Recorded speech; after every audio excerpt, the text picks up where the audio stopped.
अस्सलाम वालेकुम, मैं हूं ज़मर अब्बास। आप मेरा व्लॉग देख रहे हैं नाज़रीन। आज हम बात करेंगे पंजाब में और केपी में इंतखाबात के हवाले से बड़ी पेशरफ, बड़ी हैपनिंग ये हुई है कि सदर आरिफ अलवी ने इलेक्शन कमीशन के ख़त का जवाब देते हुए पंजाब में इलेक्शन की तारीख फिक्स कर दी है। पंजाब में 30 अप्रैल को इंतखाबात होंगे, जबकि गवर्नर खैबर पख्तूनख्वा हाजी गुलाम अली साहब ने इलेक्शन कमीशन के ख़त का अभी तक जवाब नहीं दिया और उनका पॉइंट ऑफ व्यू कुछ देर पहले इसहाक डार साहब ने दिया था। वो कह रहे थे कि गवर्नर के पी की पोजीशन बड़ी क्लियर है कि खैबर पख्तूनख्वा में इंतखाबात नहीं होंगे, चूँकि सिक्योरिटी की सूरत हाल सूबे के अंदर मखदूश है या ख़राब है। इस सारे मामले पर, इस सारी पेशरफ पर कुछ देर पहले ऐवान सदर में वज़ीर आज़म शहबाज शरीफ साहब, आसिफ अली ज़रदारी और मौलाना फजल रहमान साहब के दरमियान एक मुलाकात हुई। मुलाकात में इत्तलात हैं, ये अनकन्फर्म रिपोर्ट्स हैं कि निगरान वज़ीर आला पंजाब मोहसिन नकवी साहब भी मुलाकात में मौजूद थे, लेकिन ताहम उनसे कंफर्मेशन नहीं हो सकी। मैं उनसे काफ़ी देर से रब्ते की कोशिश कर रहा हूँ, लेकिन उनका पॉइंट ऑफ व्यू सामने नहीं आ सका वो मुलाकात में थे या नहीं थे। लेकिन ये मुलाकात हुई है जिसमें डिस्कस हुआ है फ्यूचर कोर्स ऑफ एक्शन के इंतखाबात पंजाब और के पी में कब होंगे और सेंटर के इंतखाबात की तरफ जाया जाए या फिर सेंटर में अपना टाइम पूरा किया जाए।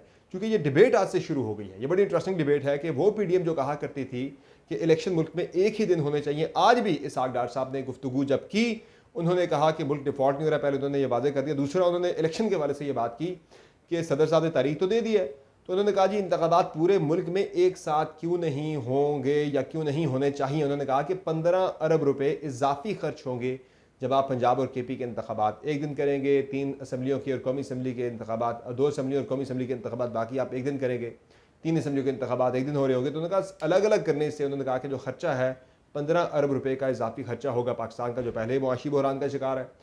तो इसमें अब एक डिबेट पाकिस्तान के अंदर छिड़ गई है कि आया क्या तमाम पॉलिटिकल पार्टीज़ आपस में मुशावरत करके, डिस्कस करके थोड़ा सा पीडीएम अक्टूबर से पीछे आ जाए, थोड़ा सा पाकिस्तान तहरीक इंसाफ अप्रैल से महीना आगे चली जाए, तो मई जून में जाके या जुलाई में जाके, यानी जून जुलाई तक जाके एक ही दिन पूरे मुल्क के अंदर इंतखाबात हो रहे हों। तो इस पर मुशावरत जो है वो शुरू हो चुकी है। आज वज़ीर आज़म हाउस में शहबाज शरीफ साहब, मौलाना फजल रहमान और आसिफ अली ज़रदारी की इस मामले पर डिस्कशन हुई। और जो दूसरा मामला जिसमें मैंने आपको परसों भी बताया था कि पाकिस्तान पीपल्स पार्टी को, नून लीग को अब ये शुबा होने लगा है कि इमरान खान के मामला ठीक होना शुरू हो गए हैं। पिंडी की साइड पे, यानी इस्टेब्लिशमेंट के साथ उनके मामला ठीक होना शुरू हो गए हैं, जहाँ उनके ताल्लुकात ख़राब थे।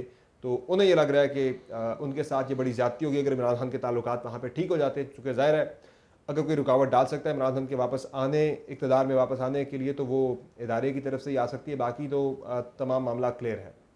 पॉपुलैरिटी अपनी पीक पर है, जुडिशरी की तरफ से कोई ऐसी रुकावट आती हुई नज़र नहीं आ रही। नाअहली वाला मामला भी फ़िलहाल लगता है कि खटाई में पड़ना शुरू हो गया है, चूँकि कोई भी अदालत ये मामला अपने सर लेने को तैयार नहीं है। इमरान खान को डिस्क्वालीफाई करना या गिरफ्तारी वाला मामला, तभी ये मामले दोनों हमें जो हैं वो इल्तवा में पड़ते हुए दिखाई दे रहे हैं। कोई भी अदालत, कोई भी जज इस वक्त ये मामला अपने सर लेने को तैयार नहीं है। अब इन सारी चीज़ों को देखते हुए, जिस तरह मैंने कल आपको खबर दी थी कि तमाम स्टेक होल्डर्स, इलेक्शन कमीशन समेत तमाम स्टेक होल्डर्स और इस्टेब्लिशमेंट समेत तमाम स्टेक होल्डर्स अब इस चीज़ पे गौर कर रहे हैं कि इंतखाबात मुल्क के अंदर हो जाने चाहिए और एक ही दिन ये इंतखाबात होने चाहिए। पॉलिटिकल पार्टीज़ भी इसको डिस्कस कर रही हैं।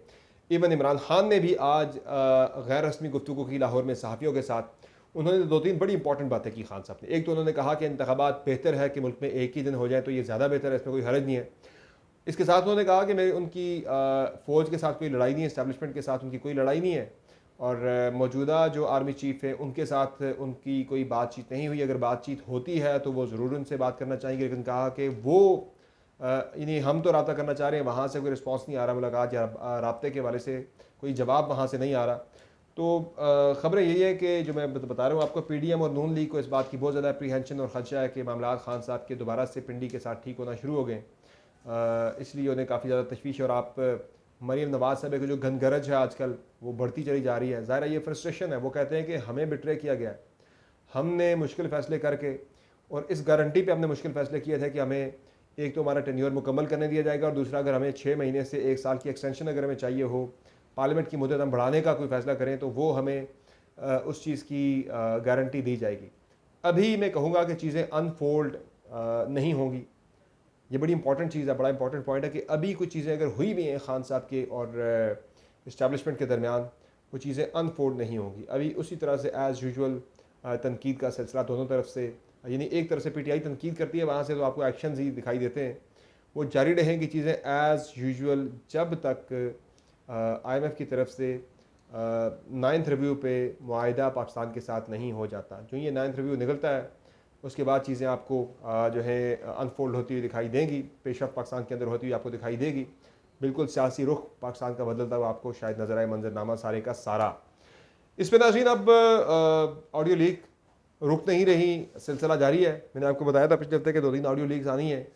एक तो उसमें 3 शख्सियात का बताया जा रहा है कि साबिक जो चीफ इलेक्शन कमिश्नर थे सरदार रज़ा साहब, साबिक चीफ जस्टिस साकिब निसार साहब और एक मौजूदा जो सिटिंग जज हैं एजाजुल हसन साहब, उनके बारे में ये बताया जा रहा है। इस्लामाबाद में ये बातें गर्म हैं, इसकी तस्दीक अभी तक कोई नहीं। जब ऑडियो आएगी तो तब इसकी तस्दीक होगी कि उसमें कोई गुफ्तगू हो रही है इमरान खान के हवाले से। और ये ऑडियो धमाका खेज किस्म की ऑडियो आनी है। इसी के लिए जो मैंने आपको बताया था कि मरीम नवाज साहब एक पूरा ग्राउंड सेट कर रही हैं, तकरीरें करके सारा कुछ करके, और आज उसी मामले से जुड़ी एक ऑडियो लीक आ गई फवाद चौधरी साहब की और उनके भाई फैसल फरीद चौधरी की, कि जिसमें ट्रक की बात हो रही है, जस्टिस मज़ाहिर नकवी की बात हो रही है, बेंचेस की बात हो रही है, 228 के तहत जो है अता तारड़ को उठाए जाने की बात हो रही है, उनके खिलाफ केसेस और इस्तग़ासा दायर करने की बातें हो रही हैं। तो ये चीज़ें ना ये सारी these all things will lead to a धमाका खेज ऑडियो जो कि आनी है अगले चंद दिन के अंदर, और उसी की प्रिपरेशन PMLN कर रही है। इसीलिए उन्होंने अपना पूरा बयानिया इसी चीज़ पे बनाना शुरू कर दिया कि जुडिशरी जो है वो हमारे खिलाफ है, वो हमेशा हमारे खिलाफ फैसले देती है, और इमरान खान को बड़ा वो सपोर्ट करती है, इमरान खान को बड़ा वो फैसिलिटेट करती है, सहूलत उनको देती है। तो इसी पे मरीम नवाज़ ने आज ये कहा, उन्होंने कहा हम इलेक्शन में जाएंगे मगर इलेक्शन पे से पहले इंसाफ का जो तराजू है वो उसमें तवाज़ुन होना चाहिए, वो उसके दोनों पलड़े बराबर होने चाहिए।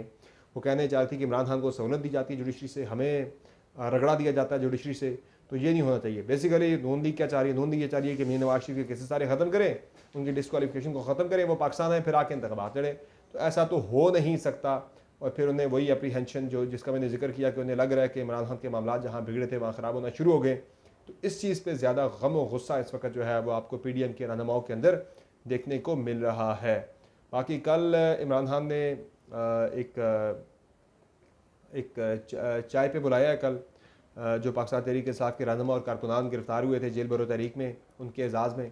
और कल ही फैसला हो जाएगा जो पंजाब के अंदर इलेक्शन कैंपेन के लिए शेड्यूल इमरान खान का जारी हो जाएगा।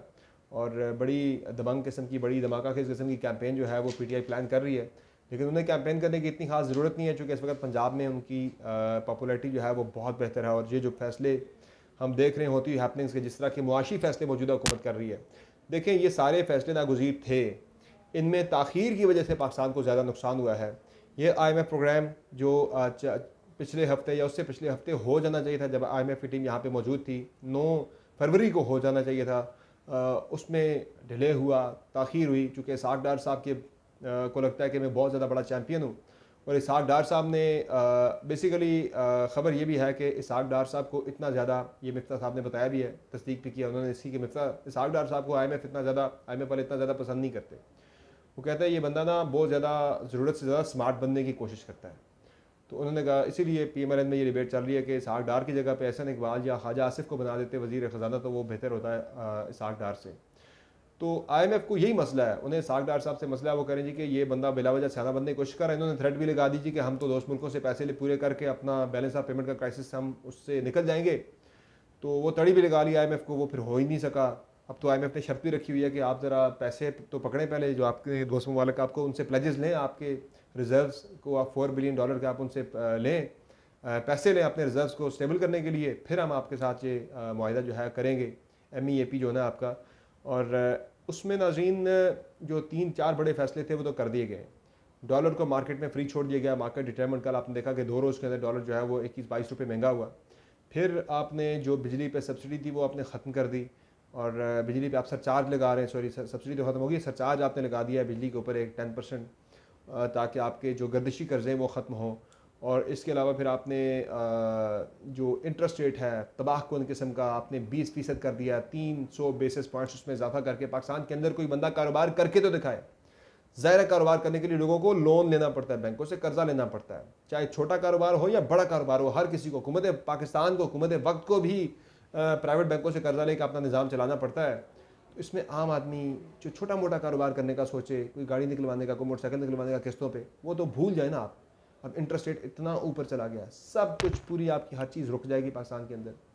और इस एक्सचेंज रेट के साथ इंपोर्ट आपकी नहीं होगी, लोग इंपोर्ट नहीं कर पाएंगे चीज़ें, हर चीज़ महंगी होनी है और महंगी तरीन होती चली जानी है। वो फौरी इम्पैक्ट जो आना है इसका एक्सचेंज रेट का, और इसका फौरी जो आपको आना है इम्पैक्ट वो आना है जनाब 15 मार्च को आना है कि जब 15 मार्च को पेट्रोलियम मसनूआत की कीमतों में ना करते भी 10 से 20 रुपये फ़ी लीटर इजाफा हो जाना, तो ये 300 रुपये पे पेट्रोलियम मसनूआत की कीमतें तो मुझे लग रहा है बहुत ज़्यादा शुभ है, अल्लाह करे मैं गलत हूँ लेकिन ये हो जाना है, ये कीमतें बढ़ जानी है। तो अब प्लान क्या है, पीडीएम का प्लान क्या है? पीडीएम अभी भी उन्हें कहा तो जा रहा है कि भाई चले जाए इंतखाबात में, जिनकी राय वो सुनते हैं, जिनकी राय मैटर करती है वो तो कह रहे हैं पीडीएम को भाई आप जाए इंतखाबात करवा दें मुल्क के अंदर। लेकिन वो आज भी बैठे हुए थे कि किस तरह से हमने सुप्रीम कोर्ट के फैसले को सामने रखते हुए फैसले से बच भी जाना है और इंतखाबात नहीं भी करवाने। तो कुछ देर पहले भी नून लीग के कुछ रहनुमा मुझे कह रहे थे भाई कि ये सब कुछ हो तो गया है लेकिन हम इलेक्शन कोई नहीं कराएंगे जब तक तमाम स्टेक होल्डर्स राज़ी नहीं होते। तो स्टेक होल्डर्स तो राज़ी होना शुरू हो गए। केपी गवर्नर ने ख़त का जवाब अभी नहीं दिया, लेकिन वो बताया ही जा रहा है नून लीग की तरफ से कि वो यही कहेंगे भाई मैं इंतखाबात नहीं करवा सकता, सिक्योरिटी की सूरत हाल ठीक नहीं है। तो इंटरेस्टिंग डेज़ है, इंटरेस्टिंग टाइम है। कल परसों तक उनके ख़त का जवाब आ जाएगा गवर्नर साहब का, उसमें पता लग जाएगा के पी में इंतखाबात हो रहे या नहीं हो रहे। फिलहाल कंसेंसस ये बनाने की कोशिश हो रही है कि पूरे मुल्क में इंतखाबात एक ही दिन हो, एक साथ हो, कौमी असम्बली के भी, सूबाई असम्बलियों के भी, और मुझे भी ये लगता है कि इंतखाबात एक साथ होंगे पाकिस्तान के। आज की वीडियो में इतना ही, इंशाअल्लाह कल आपकी खिदमत में फिर हाजिर होंगे मज़ीद अपडेट्स के साथ। इजाज़त दीजिए, खुदा हाफ़िज़।